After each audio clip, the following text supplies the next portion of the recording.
Welcome to Metals Investors Forum. My name is Brian Leni. I'm the editor of Junior Stock Review. Today with me I have Jessie Liu-Ernsting of G Mining.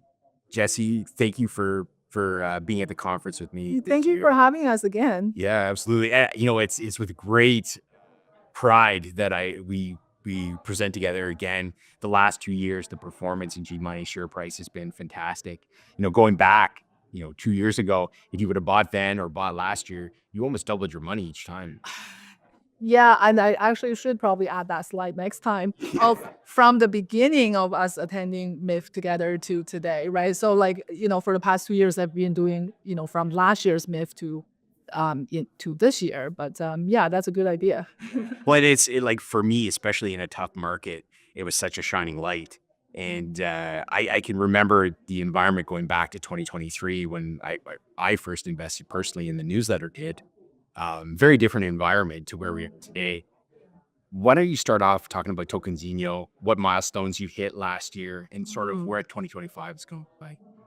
Yeah, sure. At TZ last year, we achieved a first gold pour in July, and very quickly after that, 2 months later, actually exactly, in September, we declared commercial production.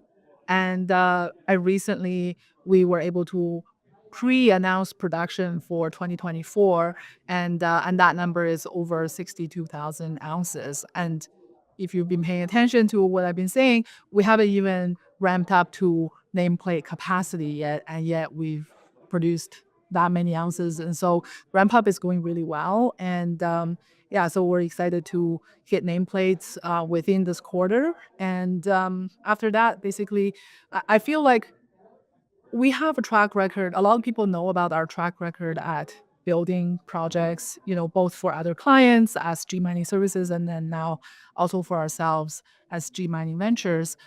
But sometimes people are saying, oh, we're still waiting, taking a wait and see approach on the operational aspect, right? So I'm excited to, demonstrate, well, we're excited to demonstrate to investors that we can also operate, right? So we're looking forward to the next couple of quarters to consistently demonstrate that, ramp up, hitting nameplate and generating that positive cash flow, producing gold at low ASIC, and especially in this high gold environment, and then generating that funding for our other projects. Right. And speaking of other projects, you made a tremendous acquisition or merger, depending on how you want to look at it, with Reunion Gold. Really is going to set G Mining apart. Tell us about that acquisition.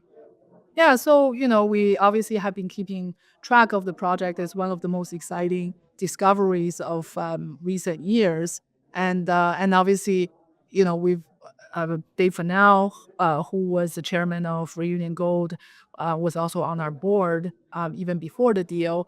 So we, keep tabs on what's happening, and it's an area that principals of G Mining have operated in before, right? So we have that history and the know-how of how to operate in that region.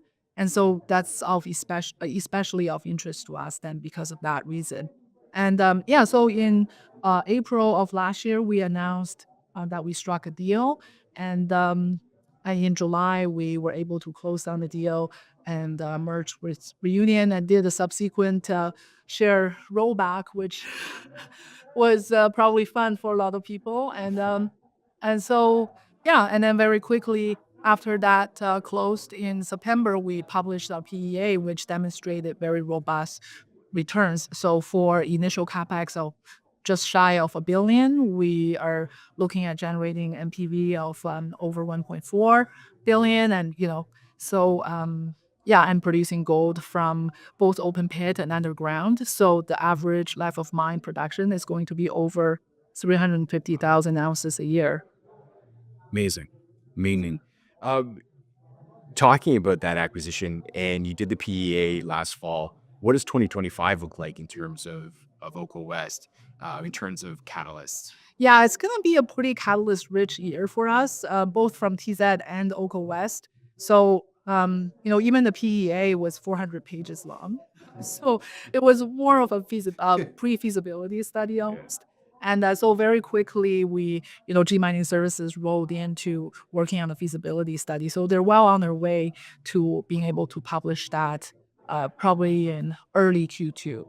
And then I'm not sure if you saw our announcement. I think it was last week that we received the interim permit at Oko West as well, which allows us to initiate early works, which is the ancillary infrastructure around the mining project. So, building a work camp, wharf for transportation, power plant and airstrip and all of those things, so that we're truly ready for when we pull the trigger and make that formal construction decision. So all of that is feasibility and final permit are both expected in the second quarter. And so with those two pieces of document in hand, we'll be able to work on finalizing that project finance process and you know make that construction decision probably Q3. Oh, that's excellent. And like really, those are the types of catalysts that I think you really move the share price in a rising gold price environment. And especially with the history of G mining, execute like saying what they're going to do and executing on it makes for, I think it could be a transformative year for you guys. Yeah, and then we have that slide in our deck, and I encourage people to look at it. It's demonstrating the share price performance from when we made the construction decision on TZ to today. And yes, barring a little bit of volatility in between, the trend is very much following. I feel like it's a textbook study of the Lassonde curve, really. Like it's really sort of following that trend as we just keep our head down consistently, to your point, deliver on what we promised that we'll do, and keep de-risking and executing. Well, I think 2025 is going to be an excellent year. Jesse, thank you for presenting with me and presenting to our audience. Thank you for having me, Brian. Looking forward to the next year.